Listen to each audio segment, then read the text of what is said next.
John 911, what's the location of your emergency? Sandy Hook Elementary School. What's going on down there? I believe they're shooting.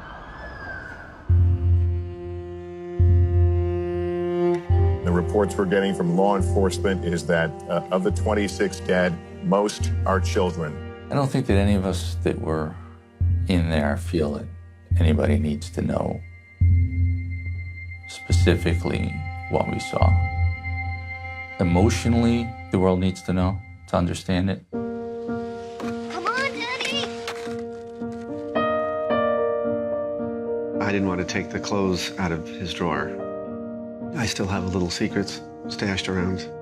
I still keep expecting Dylan to be there. Am I just dreaming all of this?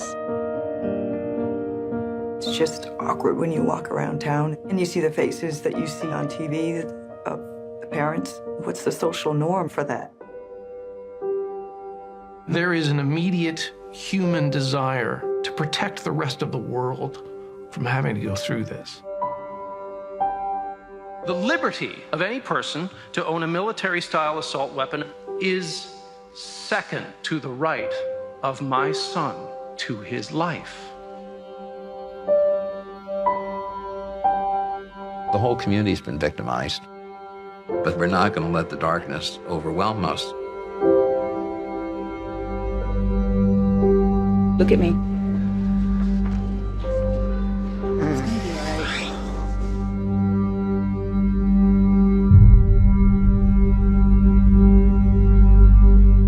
Thank you so much for being here, and congratulations on this really powerful, moving, and important work. I was blown away by it, and I think you do an absolutely wonderful job of focusing on the victims, the parents of the victims, and in a certain way deconstructing any of the ideas of political bipartisanship by focusing on them and showing that a certain kind of common sense thing needs to happen. And we see that through the hearts and through the eyes of the people that you follow. Now, was that something for you as the filmmaker that you knew you were going to do when you went in there? Or did you go in there with a camera and start meeting people and say, okay, well, here's the story, and I think this is how it's going to work now? I think I needed to know what the story wasn't before I knew what it was, and we knew that it wasn't going to be an in-your-face, overt advocacy political movie. I was drawn to simply the aftermath of this town and a story that we hadn't seen told about what happens after the cameras go, and how this entire community, not just the parents who lost kids, would start to repair their social fabric and the ripple effects of how many people this affected. And so, of course, underneath that was all of these issues of gun violence, but we decidedly didn't want to make it a political movie so that we could take this out of that crazy space that we find ourselves in. And people forget that Newtown is a community of 28,000, which is extremely small. 28,000 people is in one town is extremely small. And so the ripple effects are felt by everybody there. You focus on people who are not just the parents of children who lost their lives, but the parents of children who didn't lose their life and feel for their neighbor but don't know how to talk to them about it, which is really what you're talking about when you talk about ripple effects. Were those stories some of the stories that surprised you when you were there shooting? Yes, I mean, I was really looking at a lot of narrative films that, creatively, that dealt with loss and grief. Like what, if you don't mind me asking? I rewatched Ordinary People. I watched The Sweet Hereafter again. Right. Films that really look at community, look at family loss, and was really interested in this idea of interconnected fates and how when this happens, there's a sort of atomic explosion emotionally that reverberates out in these concentric circles. And so one story would lead to another, and it was like pulling a thread where somebody would start talking about their neighbor, and you say, oh my God, the neighbor, or the janitor. And so a lot of these people had never spoken to the media, as much media as Newtown had gotten, as many cameras were there. There were a lot of people who were either reluctant or, there's also, the film deals a lot with survivor guilt. So there's a lot of people in pain who are very stoic and protecting the parents and sort of afraid to say, I too am destroyed, because look at them, they've lost everything. And I think one of the wonderful things that you do is you stay away from, at any point, being salacious. And I don't mean that in the sense that it's that you're not talking about Adam Lanza or just sort of the way it never at any point feels like Newtown 2 years later, the CNN documentary. You know, it feels very soft and humble and solely about the victim's stories. Was that something that when you went into the editing room or while you were shooting, you sort of, you know, because it could be very easy to slip into this kind of like, here are the facts and let's stick to that and let's get to the points very quickly. When did you find that you were going to be sort of making something a bit more soft? Well, soft might be the wrong word, by the way, as well. It's an extremely powerful film. Right. I mean, I think that my style of filmmaking, what I'm interested in, is a lot about intimacy and developing and giving voice back to. It was sort of a feeling of giving them the story back. But I think what happened was less than some months into it or a year into it, Maria and I joined forces and really shared a vision. And we had this brilliant editor, Gabe Rhodes, and spent a year very much together and very much in the same sensibility, the same thinking about where the line would be between feeling like we really needed to bear witness and do something. In that sense, I don't find the film soft, only in that it's just, it's a punch. But at the same time, we felt like we never wanted to get anywhere near a line of prurience. So we were remarkably on the same page about those things and had millions of discussions over the year in the edit room about how to do that. Maria, what brought you onto the film? She said it was a year in that the two of you joined forces, so how did it come to you?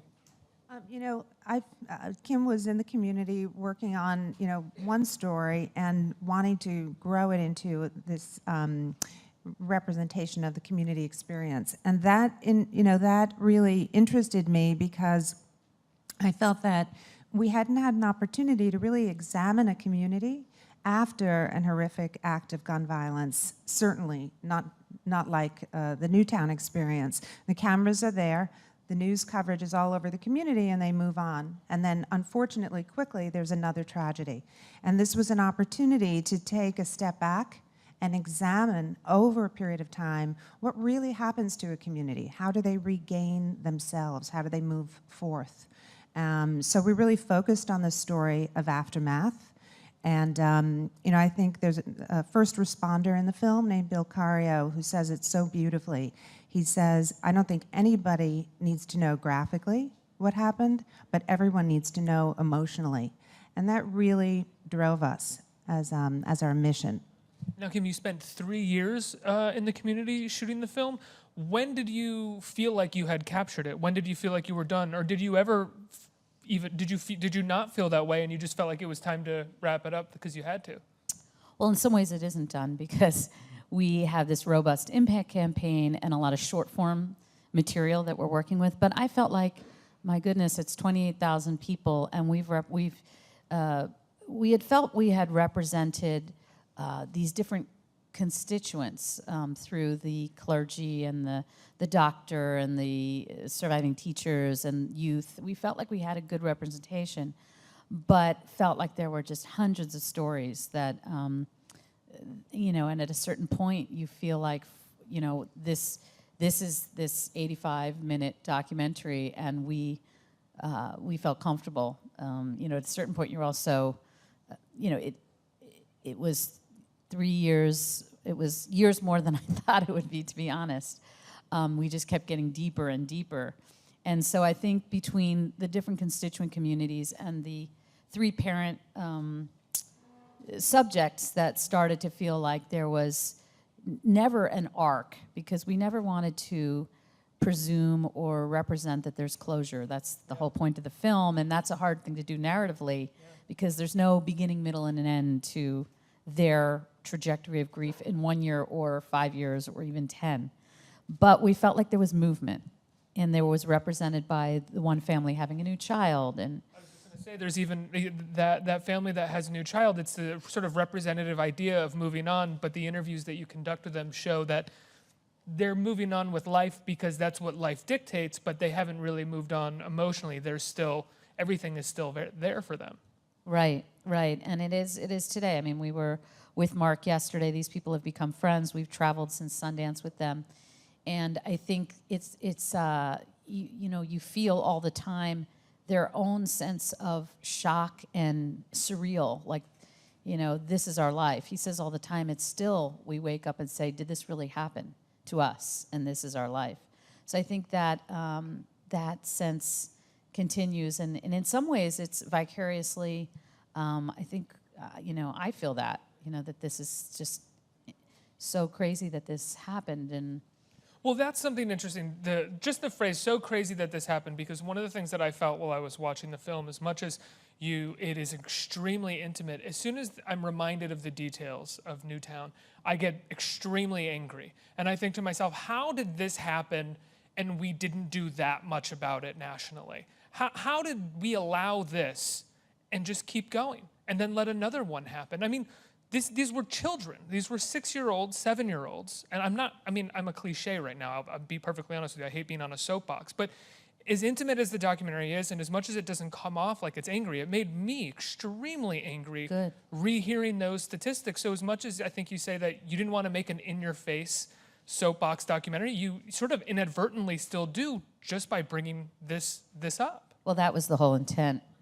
Yeah, I mean, we didn't direct the advocacy in the film. We didn't put it forth. The filmmakers didn't put it forth. It came from the subjects. It's their story. And, you know, I think that it incites a feeling of anger and frustration to all audiences. You know, we've seen that to be the case throughout the country, regardless of politics, regardless of geography. You know, you just, as a parent, as a sister, brother, spouse, human being, you can't help but respond by thinking, my God, can't, you know, we do better than this? Yeah, I know we feel very grateful that a lot of the writings since Sundance have been so sensitive.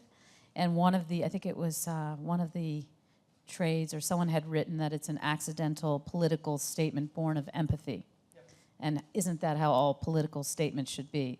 So that said it the best for me, was that by simply being able to give them their voice, to lift this story up, not have it be forgotten, and to bear witness was the best thing we could do in terms of an inadvertent advocacy movement. Well, and your subjects become inadvertent advocates themselves. That's you right. know, they hadn't planned on it beforehand, but as we see in the film, they become advocates, and they're testifying, and they really don't want to do it. I mean, there's that beautiful moment that's in the trailer that's also in the film that just watching it there, I almost came to tears when the father hugs his wife, because he doesn't really want to go and do this, but he knows that he has to. Yeah, I mean, the whole idea that we've been striving for is to have people shift consciousness to really think about this as a humanitarian issue, a public health issue, a moral outrage issue, more than a political issue. Well, what do you think about when people say we shouldn't make this tragedy political, Maria? Well, I mean, we felt that to politicize the Newtown experience would be to disrespect the surviving families and to really debase one of the most horrific acts in our history in this country. I mean, it is the deadliest killing of children, of school children in our country. So we did feel that way. However, you know, political action certainly is necessary to change laws. We all know that. But culture impacts our legislators. And we need, you know, our 92% that support background checks, for example, you know, that community needs to speak out and make sure their voices are heard in order to achieve change. Well, it's one of those weird things that when people say let's not make this tragedy political, it's like, well, then how do we talk about it? How do we empathize with these people if we don't consider what could be done in the aftermath to not let this happen again? If we do that, then we end up just not talking about it at all. We let it go. That's right, Well, and nothing happens. Yeah, I think one of the things, the opportunity in the film that way is by representing these different constituents, to hear from different messengers, maybe to hear from teachers and first responders and priests and youth.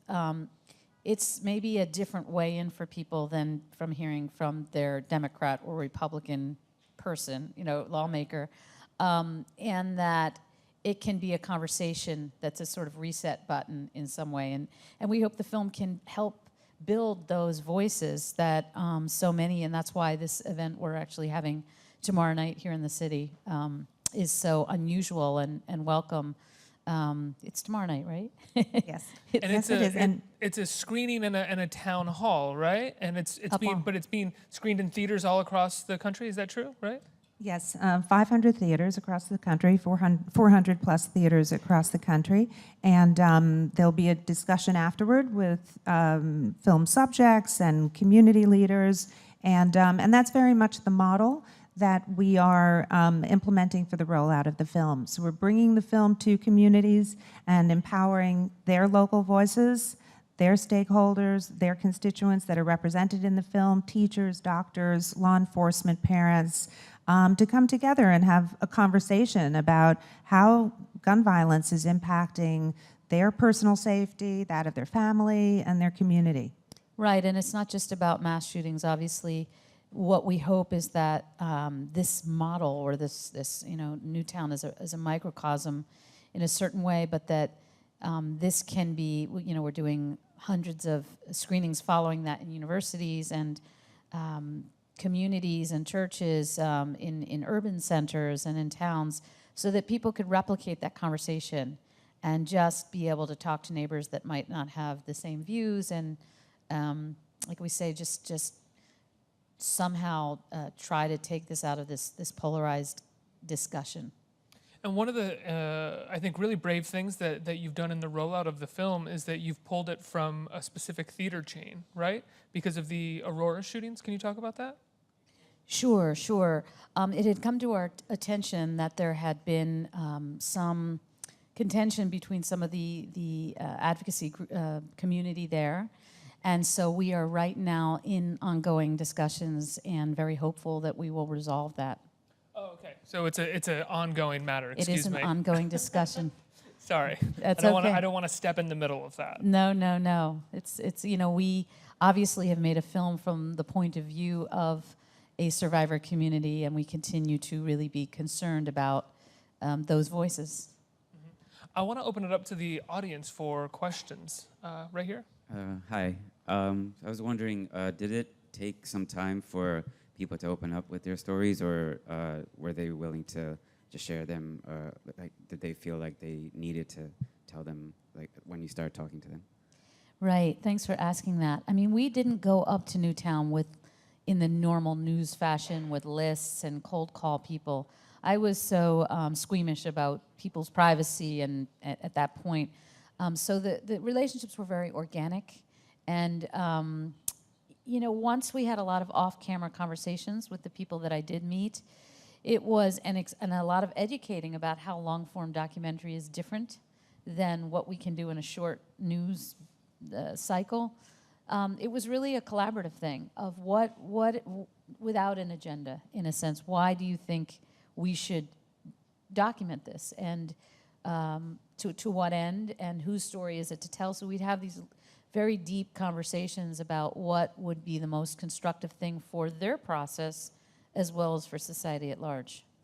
So they got to sort of have a bit of a say as to how they were depicted or portrayed, or how they came More off. than a bit. I mean, it was really very much taking their lead. For example, Nicole, who you see in the movie, she's a very strong woman who, before all this happened, like many of us, was very goal-setting. And I think she had certain goals about how she might move through this unbearable pain. And so it was she, who would sometimes say, I don't want to be a hostage in my town and not be able to go down that street where that young man lived. So she would surprise me and say, can we do that? So in a way, the camera became, I don't want to speak for her, but I think in some cases the camera and the process became therapeutic. Next question. Hi, Kim. Hi, Maria. My question to you was, based on what you said before, that you didn't want the film to be political, did you actually in turn get any feedback or reactions from maybe politicians or public figures that would be involved in the decision to have gun control or no gun control, whatever that may be? Yes, we've had a lot of involvement with local legislators and federal representatives, and one interesting anecdote is that we were screening at the Greenwich, Connecticut Film Festival in June, just the weekend of the Orlando tragedy, and that Sunday, the afternoon after the incident, Congressman Jim Himes from Connecticut was in the audience, and the next morning, it was he who walked out of Paul Ryan's call for a moment of silence in the House chamber. And he said, I saw the film Newtown last night and, saw our friends from that community that we've let down. No more silence, no more silence. And that was really a tipping point for other representatives and to take action. So, the film is very useful in that way. We've had a number of senators and congressional members, embrace the film, share it with their constituencies, and we plan on continuing in that way for the next period of time, year to 2 years. And we also were privileged to show it in the White House. Did you say that? No. Yes. So that was something. And Maria, you're a big believer in documentary as a tool for political, not tool, but as a means for political change. This is your third or fourth film. I mean, you did The Hunting Ground, you did The Invisible War, both films about sexual assault in different institutions in this country. When did you find that documentary could be a really, really great way to showcase personal stories behind political ideas? Yes, I do. I think documentary has really come into its golden age. There are such valuable increased audiences and opportunities to share the work and the voices. So I think it's, long form and short form documentary are an opportunity to bring voice to constituents that don't otherwise get heard in a smart enough way, an intelligent enough way.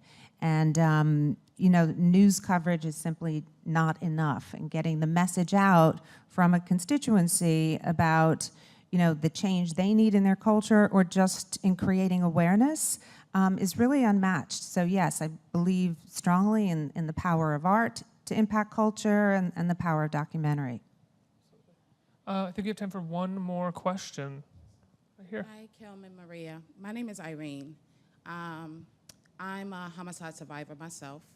My husband was murdered back in 2000, and my boys were young at the time, 5, 12, and 17. So when I think about the movie that you're doing and you're focusing on the survivors and the aftermath, because after the funeral and everything, that's the real struggle when everyone leaves. I started doing workshops called Raising Grieving Children While You're Grieving. Have you had the chance to meet other survivors who had other children in the home, that it was a struggle to help those children because you were grieving? We're so sorry for your loss and your experience. And your question is so sensitive and intelligent. I mean, the answer is yes. In the film, Nicole and the Bardens and the Wheelers all have surviving children. And they have said at different times in different ways that they're able to go on because of their surviving kids and because of their deceased children and the legacy they feel they have to fulfill for them. Nicole says that actually beautifully at the end of the film.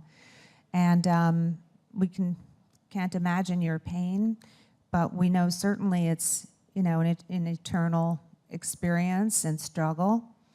And it was very, very much my personal inspiration to get involved in the gun issue years ago was because of the loss of parents. I mean, one of the things with our impact campaign, in the case of Newtown, there were 300 and some children in the school that day that heard everything, and 11 of them witnessed everything in those classrooms. So nobody really knows what the lasting effects of that trauma is going to be, not to mention the survivors' siblings. And I think that part of the point of the film, something we say sometimes, is that 9 children a day are dying in the country from gun violence, and none of them are registered Republicans or Democrats. So we are, I think because of the age partly, I mean, they're all horrific, but the age of the children and the idea that this kind of slaughter could happen and can happen every day is should have gotten in a different way. And we're hoping that, as one article said, hopefully the story of Newtown, it's not too late. This idea that if something didn't happen, then nothing will. So I think that's where we want to reframe this as the public health crisis that it is, and bring that to people's attention, that it's about the safety of communities. Absolutely, and I said this in the green room, I'll say it again, I think you're doing God's work in terms of making sure that people continue to talk about Newtown and remember and reflect on it, because it is something that seems like we moved on to the next tragedy, and it should have never have been the case. Constantly be remembering Newtown. So tomorrow night, there's a screening in New York that will be across 400 theaters, right? Well, it's a live satellite simultaneous telecast, I'm saying those words in the right order, with hundreds of theaters participating across the country. But here in New York City, we are having the live portion of it. We're at the AMC Theater, and there'll be a live panel discussion afterward, and that discussion will be streamed into the other theaters throughout the country. Yeah, and 68th Street. And when does the film open to theaters nationwide? Is tomorrow the opening as well? We actually have just completed our New York theatrical and great. Los Angeles theatrical. So this will be an opportunity to reach national markets, and then we'll be, very aggressively bringing the film out to communities and There will be the PBS community, yeah, it will be the community rollout, and then after the new year, it will be available on Netflix and on PBS's Independent Lens in the early part of 2017. If you follow our website, newtownfilm.com, people can learn about where it is when. Awesome. Thank you so much for being here. Congratulations on the film. Thank you It's so a much. really Thank you for incredible taking the piece of time. work. Thank Thank you. you.